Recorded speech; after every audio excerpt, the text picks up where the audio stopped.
Hello again, everyone, and welcome back to Reddit Aliens. I am John, and as always, thank you so much for being here. Good topic, let's do it. What's the most unhinged death you've seen or heard of? Please remember to like, share, and subscribe. There was a guy in my town who had had a heart attack in his car just as he was getting ready to pull into his garage. His car rammed the wall in the garage, and his foot was stuck on the gas, so the tires continued to spin on the garage floor. The friction of the tires eventually started a fire that burned his house down. The death of a steel factory worker up the road from where I worked at the time. He got pinched at the waist in the machine that moved the heavy steel molds around the factory. If they moved the machine to release him, his innards would spill out. So they kept him there trying to find a solution for 10 hours but weren't able to.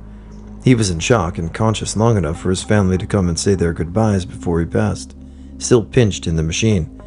It stuck in my mind because I remember my friend who worked there telling me how they curtained off that area, but the rest of the plant kept running business as usual. Some backpacking cross-country skiers set out to ski the Continental Divide Trail in Yellowstone National Park. With no map and fresh snow falling, they skied into a thermal area without knowing where they were. The snow was so heavy that it covered the boiling hot spring, and one of the skiers went right over one, falling in up to his neck. Burned up to his neck with scalding hot boiling sulfur water, his friends pulled him to a tent they had set up where one of his friends stayed with him and another started to ski out of the backcountry for help. In incredible pain and cut off from humanity, the victim laid in a tent, writhing in horrible pain. Help came about 18 hours after the incident, and while he held on most of this time, sadly, he did not make it. A while ago, a friend's husband was found dead. He hanged himself. It was shocking, heartbreaking, all of that, until his wife went to empty out his car and found all the equipment needed to restrain and murder someone, like rope and shovels and stuff. Together, we went through his phone and pieced together his plan. He was actually going to murder his whole family, including his kids, and it even looked up the best ways to dismember a dog. Like the guy had a super elaborate plan put together and had a spot he was going to bury them and everything. I guess at the last minute, he had a change of heart and just killed himself instead. Damn. I was speed dating, and this girl came in dressed very nice, but only half her mouth was working. I asked if she had dental work earlier, as it looked like she had had anesthesia. She said no, but I got hit by a bus while coming here. That was an awkward 3 minutes. She passed out later in the speed dating, and the ambulance came and took her away. I got a group email later, and she had died. I've seen a few, all in a certain site that has a lot of gory deaths, but some stand out, like a worker on a huge lathe who reached over the top and the lathe grabbed his clothing and not only sucked him tight, but then proceeded to spin him around at 100 RPM while smashing his body to pieces and then flinging parts all over the room. It took a long time for someone to notice what was happening, and by the time the lathe was shut down, there was very little left that was even recognizable as human. Just red dripping meat parts. Would not recommend. I was 18 or 19 at a feeder road off a highway. I was sitting at the light, truck was exiting the highway, and I guess I didn't realize the light was so close. They tried to brake, but hit the car next to me just enough to push them into the oncoming traffic. The traffic had a green light, and so had no reason to expect a car suddenly being in front of them. A truck ran straight over the car. Simply, this dude and I were just sitting at the light. A second later, he's rear-ended and gets flattened by a truck. Instant death. If I hadn't switched lanes after exiting the highway, it would have been me. I think about it a lot. He did nothing wrong. That someone ended up killing himself because he kept several containers of feces in the house. He was addicted to the smell and would get high off of it. He died because of the fumes itself, causing him to slowly die from nauseous gas. It's like getting addicted to the smell of gasoline and leaving it out and around your home. I was the jury foreman at my city coroner's court. We heard the events of a foundry worker who was operating a machine which was making sand cores for the foundry. The machine exerted pressure plates of a couple of tons pressure when operated. The machine had a fault, and this man was inspecting the inside of the mechanism when another operator started the machine in error. It crushed the guy's head. Safety mechanisms failed. Death by misadventure was the verdict. Guess because I ran across it recently, but in early 1942, just after Pearl Harbor, the Japanese were occupying islands in the South Pacific, and they sent a destroyer to one island that was administered by Germany. They found about 75 nuns and a few priests, all Germans, working with the locals as teachers or medical staff. The destroyer captain messaged Tokyo to ask what to do with them. The message came back, eliminate them. They sailed out into the ocean without telling these nuns where they were going, and then one by one brought them out on the stern, shot them, and tossed them overboard, along with 2 Chinese orphan toddlers who happened to be with them. Keep in mind, these were Germans, ostensibly Japan's allies at the time. The news of what happened to them didn't get back to Germany until after the war. To me, this story describes a country and a culture that had simply gone insane. I used to crime scene clean. Family of 4, mother and 2 children go shopping. They pull out of the driveway. Father decides he wants to end his life. Slits wrists in the kitchen sink. Mother realizes she forgot her purse, drives back.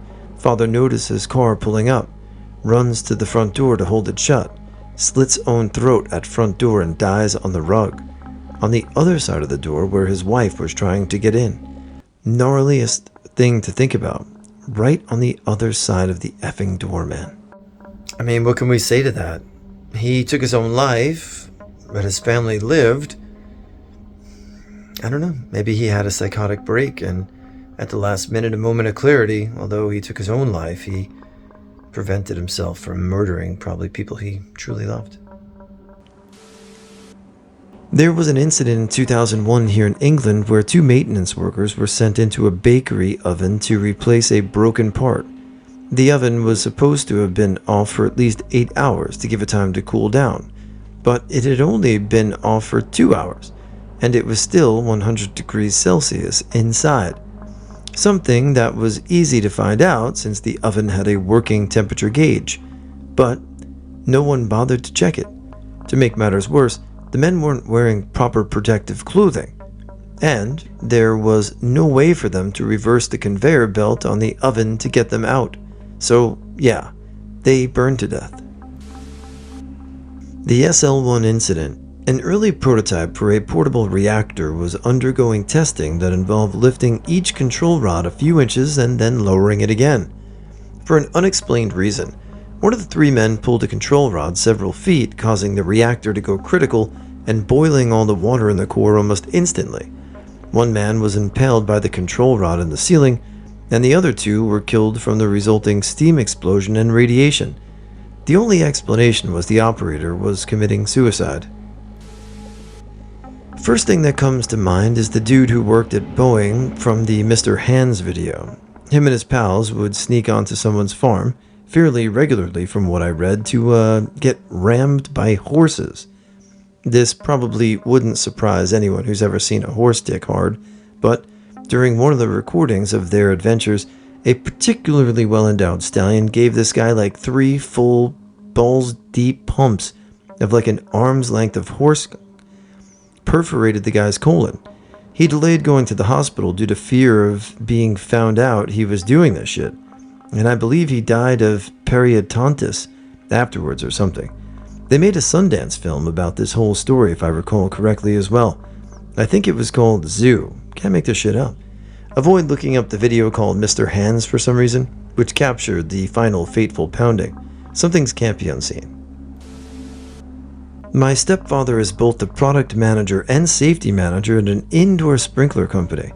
He told me that on one of his shifts, there was a guy who was not paying attention and either knocked a large compressed air tank over or ran into it with something. The impact caused the seal to rupture, which propelled the tank through the air like a rocket and hit someone in the head, killing him instantly. He said it was traumatizing for everyone, and it was a big mess in every sense of the word.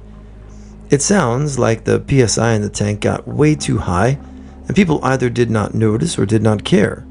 The impact was just that one small thing that popped the proverbial balloon. The moral of the story was that every safety protocol and practice in an operation is in place for a reason, and that even safety features on devices and products can fail, so it's important that everyone is vigilant and on top of routine checks. Bonus context for me having been an on and off paintballer for years, so this story often came to mind whenever I worked on issues with my compressed air tanks. My dad worked in a foundry, and in a few months' time, one guy was walking along a catwalk and stepped on a board covering a hole and fell 5 stories to his death. Then, just a bit later, a guy in his first week of work wasn't properly harnessed and fell into a pot of molten metal, and apparently only his legs made it through the ordeal. My dad was nearly 70, and I begged him every day to retire, but he had children in college and had to pay for them. People were being injured and killed regularly there, but because they were a government contractor, it was being glossed over. My dad reiterated and retired in September. I mourn those people that died, but thank God every day my dad made it out. There was something that happened a few years ago, a good bit away from me, but still close enough that shook my whole town, lol. These 4 guys went missing for like a week until it got discovered some dude and his cousin shot 2 of them and attempted shooting another one, but he was so large that he ran out of bullets before he could finish the job. The MFer gets a backhoe and runs the larger guy over with it. In the interview, bro was like, "That shut him up real quick," or something. He put them all in a pig roaster and tried burying it on a huge farm that his family owned. I'm pretty sure he would have gotten away with it, but he tried selling one of the victim's cars on Craigslist, or the cops found it, but either way the victim's insulin was still in it, so that's when they knew something wasn't right. The first guy got killed over some drugs, and the other 3 were just for fun, I believe. All young, too. College age, maybe. Pretty tragic. My dad used to work as a mechanic in a company that also did sorting of some kind of components on conveyor belts. One day, one of his friends, young guy in his 20s, was under a conveyor belt while it was still on. Got his hair stuck in it, and then the conveyor belt carried him into getting his head sliced in half, while his screams were being heard from across the place. My dad is the assigned paramedic, so he was the second guy to see it after being called over by a panicked coworker, and then my dad informed everyone to stay back because it was so bad. That effed my dad up for a bit. He acted weird for a few weeks and had a little meltdown, I believe. However, he luckily fully recovered and is a solid bloke now. Props to my dad. The other guy died instantly, had 2 kids and a wife, I'm pretty sure. The workplace got sued, but I'm unsure what happened after that. Not necessarily about the person who died. Guy told me once how he and a friend were at his parents' house all alone. They had a hot tub, so they invited some girls over. They decided to do some drugs, mainly acid and ecstasy. He got a phone call from the hospital. His mom had died, and he had to go to the hospital to identify her body while he was tripping balls. Crazy shit. That would haunt me forever. Back during the 2020 BLM protests, I got a little bit of fascination with watching live streams of the chaos. Not really sure why, as it definitely was not mentally healthy, lol. But in my search on subs like Public Freakout, I came across a clip of a FedEx truck being surrounded and looted. It was one of those trucks with 2 smaller trailers attached, and the person filming was standing near the midpoint where they're connected. People were in the back of the first trailer, standing and tossing shit out, and a couple other people were standing near the wheel. Apparently, the driver got spooked by someone and hit the gas, which sent the people scattering, except for one guy who got caught between a big flat box on the ground and the truck tire. The box created a scenario where the guy's legs were squished under the tire, while his stomach and torso remained on the box, which slid along the smooth road, preventing him from getting flattened while the tire just spun over his legs and back. The truck then sped off with this guy being pulled down the street, leaving a wet red streak behind like a crayon on a hot surface. While still fully alive, the driver drove like that for almost a mile before someone stopped them and the guy was still attempting to move around and the clip ended. The worst part is the person live streaming kept pace with the truck pretty well at the start of the attempt to grab the dude's outstretched hand. Couldn't get to him, but you could hear him begging for help and his mom in the most pained tone I've ever heard someone talk in. A desperate, high-pitched voice that sounded as though it was being squeezed out of him, which it most definitely was. It was so strange seeing comments like, "That's what you get for stealing," because while they were obviously doing something wrong and shouldn't have been there, I don't think anyone deserved that sort of fate whatsoever.